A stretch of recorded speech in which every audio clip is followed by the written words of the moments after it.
The unforgiving sun blazed down upon the desolate western landscape, carving deep shadows into the reddish canyons and painting the sky with a harsh, glaring light. As far as the eye could see, there was nothing but endless desert, a brutal, wild expanse broken only by the occasional cactus or wind-whipped tumbleweed.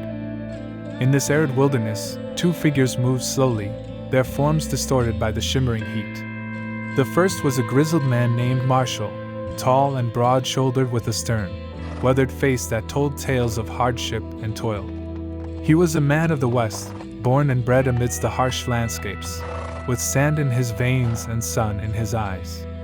His wide-brimmed hat cast a shadow over his hardened features, his piercing eyes scanning the horizon with relentless determination. Beside him, not quite as tall but just as resolute, walked Ethan, his son. Barely more than a boy, Ethan's young features were prematurely marked with a hard-set determination, his eyes reflecting the same fiery spirit that his father possessed. He clutched his rifle tightly, its weight a comforting presence against the desolation around them. Their conversation, sparse as it was, echoed around the empty desert, carried away by the hot, arid wind. Do you remember your mother's face, Ethan? Marshall asked, breaking the silence. His voice was a rough whisper, like the wind rasping over the dry desert rocks. I do, Pa. Ethan answered quietly, his gaze never leaving the horizon. I remember her smile and her laugh.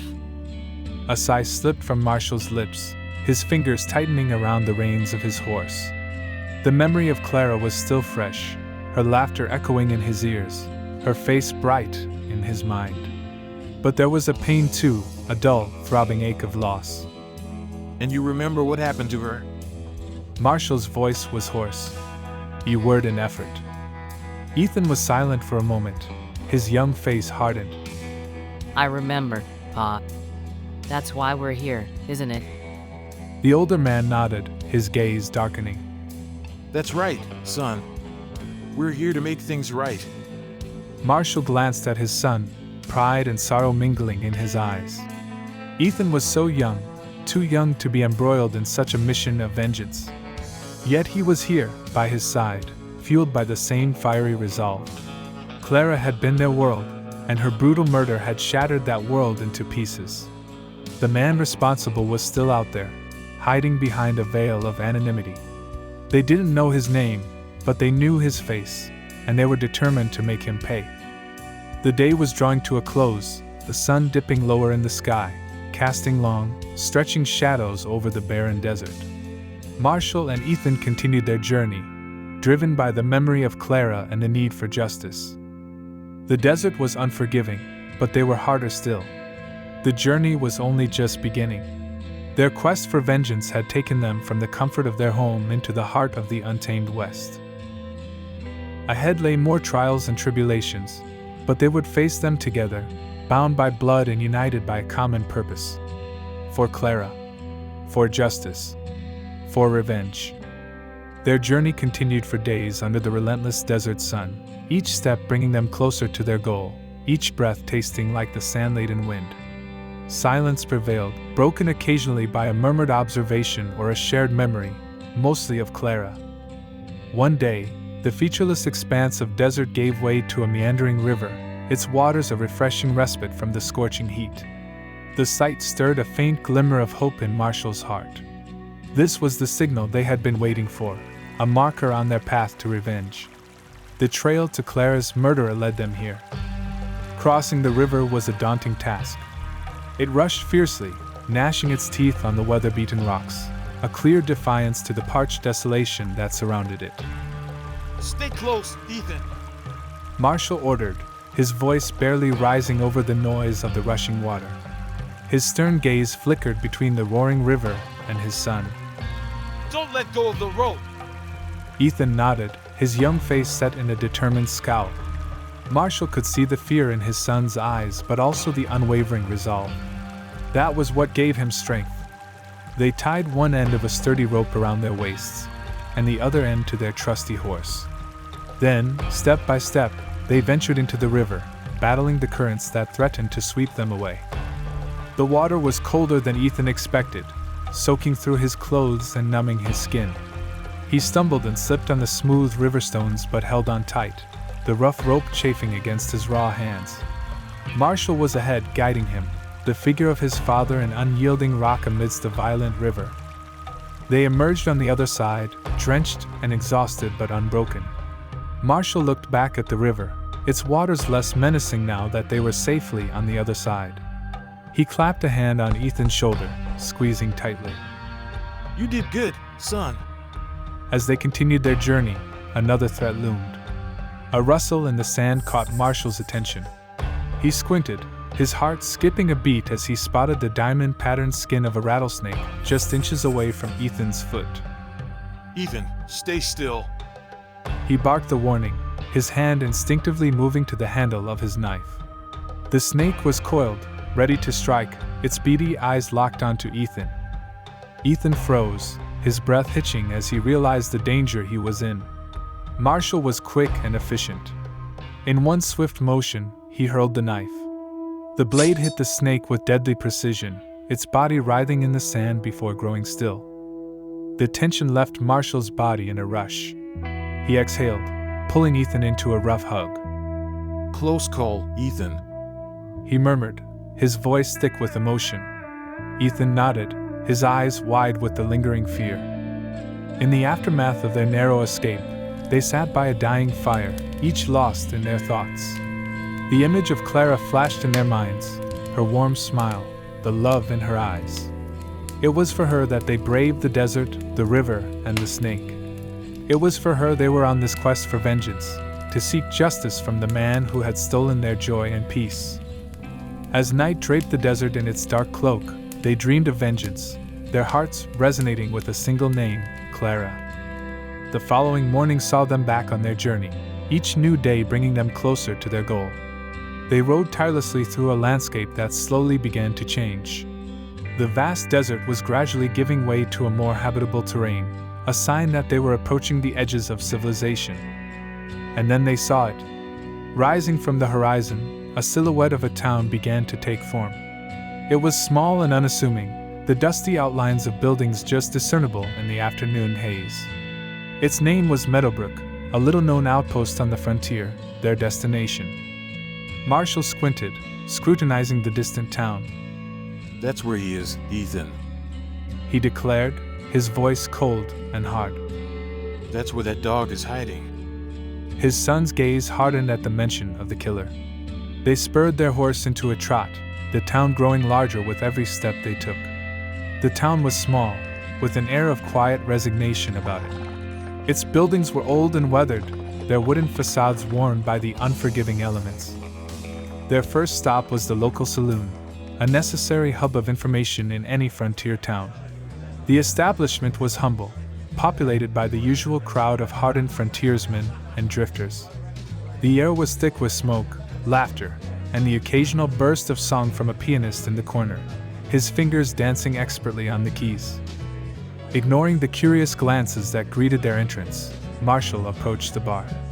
The barman, a weary-looking middle-aged man with a graying beard, regarded him with a jaded eye.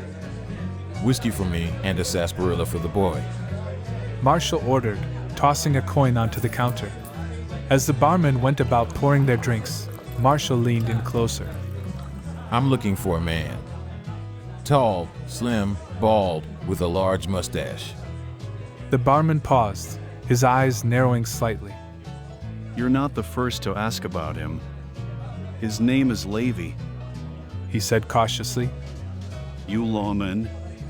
Marshall shook his head. No, just got a score to settle. The barman's gaze flicked to Ethan and then back to Marshall. Folks say he's holed up in the old Sullivan farm, just outside of town, by the forest. He divulged reluctantly. Marshall nodded, downing his whiskey in one swift gulp. Appreciate your help. As they left the saloon, Marshall couldn't help but feel a surge of anticipation. They were close, so very close, to ending their quest. He looked down at Ethan, noticing the hard set of his jaw, the fierce determination in his eyes. We're nearly there, son. He murmured, laying a comforting hand on his son's shoulder. We're nearly there. The last rays of the setting sun cast long, eerie shadows as they rode out of Meadowbrook, their minds filled with thoughts of the confrontation that awaited them at the old Sullivan farm. But they were ready. They had come too far, endured too much, to back down now. Levi's days were numbered, and they were the ones who would ensure it. The Sullivan farm loomed ominously in the moonlight, its dilapidated form casting an eerie silhouette against the star-speckled sky. The once lively farmhouse now stood as a symbol of desolation, an appropriate hideout for a man like Levi. Marshall surveyed the area, his eyes scrutinizing every potential threat. Ethan, stay close to me. He instructed, his voice barely a whisper. His hand instinctively moved to the gun, his mind already devising a strategy. But before they could advance further, an emotional weight hung in the air. Marshall turned to his son, the severity of their mission all too apparent. He needed Ethan to know, to understand, what this moment meant for them. Ethan, He began, his voice raw and weary. before we step into this, I want you to know something. Your mom, she wouldn't have wanted this for us. She was a woman of peace, of love. She would have wanted us to move on. Ethan listened, his youthful face hardened by the trials they had faced. I know, Pa. But he needs to pay for what he's done. A long silence stretched between them, filled with unspoken sentiments. The grief of losing Clara, the burden of revenge, and the love they shared as a family echoed in the quiet night. After a moment, Marshall nodded, a silent agreement passing between them. They were ready. As they neared the farmhouse, the outlines of 4 figures came into focus. Levi wasn't alone. Marshall's grip on his gun tightened, the presence of 3 additional men complicating their mission. Suddenly, the sound of creaking wheels drew their attention. A young boy, not much older than Ethan, was guiding a horse-drawn wagon towards the farmhouse. The wagon was loaded with crates, barrels, and sacks, presumably supplies for Levi and his men. An idea formed in Marshall's mind. He quickly intercepted the boy, catching the reins of the horse and bringing the wagon to a halt. What you got in there, son? He asked, keeping his voice steady. The boy looked startled, glancing nervously at the farmhouse. Just supplies, mister. Whiskey, food, and some guns. He stammered, clearly intimidated by Marshall's stern countenance. Marshall nodded, reaching into his pocket to pull out a few dollars. How about you take these and head on home? We'll take care of the delivery. With a swift exchange and hushed instructions to Ethan, the boy scampered off, leaving the wagon in their hands. As they watched the boy disappear into the night, a newfound resolve filled their hearts. They were one step closer to their goal, avenging Clara's death and ensuring justice was served. Their plan was dangerous, but they were past the point of no return. The time for action had come. The plan was simple, yet risky. Ethan would drive the wagon up to the farmhouse, mimicking the earlier routine. Once he was safely away, Marshall would then take the crucial shot, hitting the dynamite he hid in the wagon. Marshall felt a knot of worry as he watched Ethan climb onto the wagon, trying to suppress the protective instincts of a father. Remember, stay calm. He instructed. And as soon as you unload, ride like hell. Ethan nodded, his eyes determined. I won't let you down, Pa. The wagon moved slowly, its wheels groaning against the rough terrain as Ethan guided it towards the farmhouse. From his vantage point, Marshall observed the 4 men, their attention piqued by the approaching wagon. His fingers twitched near his rifle, his heart pounding in his chest. Boy, One of the men called out, sounding surprised. you're early with the delivery today. Just wanted to get it done. Ethan called back, trying to keep his voice steady. Just leave the wagon and get out of here, kid. Another man spat out, pointing a grubby finger towards the open land behind Ethan. Ethan felt a shiver of apprehension run down his spine at their hostile demeanor, but he held his ground. Nodding tersely, he jumped off the wagon, doing his best to hide the fear bubbling inside him. Don't let us see you here again, or you'll regret it. The tallest man growled, giving Ethan a final warning. With that, Ethan turned the horse around, his heart hammering in his chest as he drove away from the farmhouse as quickly as he could without rousing suspicion. The men started inspecting the wagon, oblivious to the danger that lurked inside. Once Ethan was safely away, Marshall emerged from his hiding place, his rifle held steady in his hands.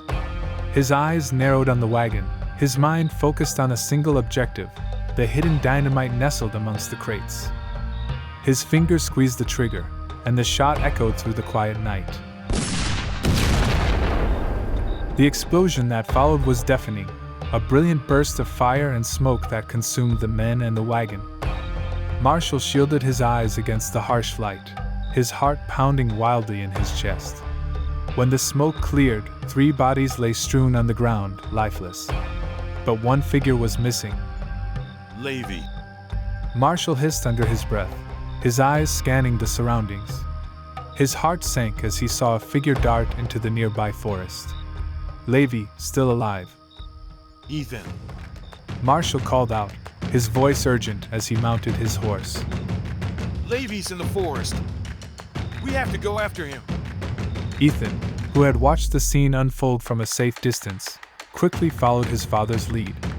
With a shared nod, they started running as fast as they could, leaving behind the carnage and heading straight into the dark forest, chasing the man who had shattered their lives. The final confrontation was imminent, and they were ready to face it. The night was far from over. The chase led them deeper into the forest, the trees becoming denser, the darkness more suffocating. Marshall led the way, his senses keenly attuned to any movement, any sound that might reveal Levy's location. Suddenly, the deafening roar of a gunshot pierced through the stillness. A bullet whizzed past Marshall, embedding itself into a tree beside him. They had found Levy, or rather, Levy had found them. Ethan, take cover! Marshall yelled, diving behind a tree. The forest erupted into chaos as gunshots echoed through the night, the peaceful tranquility of nature replaced by a deadly cat and mouse game. Levy was wounded but still fighting, his desperation making him unpredictable and dangerous. But the father and son were unyielding, their resolution fueled by their loss and their thirst for justice. Marshall! Levy's voice resonated through the trees, filled with anger and fear. Is this how you want to settle things? With violence? Like savages? You didn't give Clara a choice, Levy. Marshall shot back, his voice seething with barely suppressed rage. You took her life, and now you answer for it. The exchange of words was accompanied by the continued exchange of bullets, the forest echoing with the deadly symphony of their confrontation. Then, with a calculated aim and a steady hand, Marshall took his shot. The sound of a pained grunt resonated through the forest, followed by the thud of a body hitting the ground. Levy had been hit. Marshall and Ethan cautiously approached, their guns still trained on the wounded man. Levy lay on the ground, clutching his bleeding stomach, his face pale with shock and pain. He looked up at them, his eyes pleading. Mercy! He gasped, his voice barely a whisper. Please! Marshall met his gaze, his eyes cold and unforgiving. He thought of Clara, of her love, her laughter, her warmth, and the life they were supposed to have. He thought of Ethan, who was robbed of his mother's love and guidance far too early. Levy's plea for mercy fell on deaf ears. Marshall lifted his gun, pointing it at Levy's face. The sound of Clara's laughter, the memory of her touch, steeled his resolve. You did not give Clara the mercy she deserved, he said, his voice steady, resounding in the silence of the forest. Now you are paying for your actions. A gunshot echoed in the night, and Levy's form went limp, his life extinguished just as he had done to Clara. The deed was done, the mission accomplished. Marshall lowered his gun, a heavy sigh escaping his lips as he felt the weight of their journey momentarily lift. He turned to look at Ethan, their shared victory bitter in the face of their irreplaceable loss. Let's go home, son. Marshall whispered, his voice thick with unshed tears. They mounted their horse, leaving the forest and their past behind, their hearts heavy yet hopeful. Their quest for vengeance was now complete, the debt repaid in the only language Lady had ever understood. But as the pall of their vengeance began to lift, they understood their healing was only just beginning. From the heartache and trauma, they had emerged stronger, bound by a shared purpose and their unshakable love for one another. They would face the future together, one day at a time, carrying Clara's memory as a beacon of love and resilience in their hearts. Clara's love would serve as the compass guiding their path forward, the flame that would keep them warm in the chilling nights, and the lullaby to soothe their weary souls. In every sunrise they would see her smile, in every sunset, her tender embrace, a gentle reminder that while they had lost, they still had so much left to live for.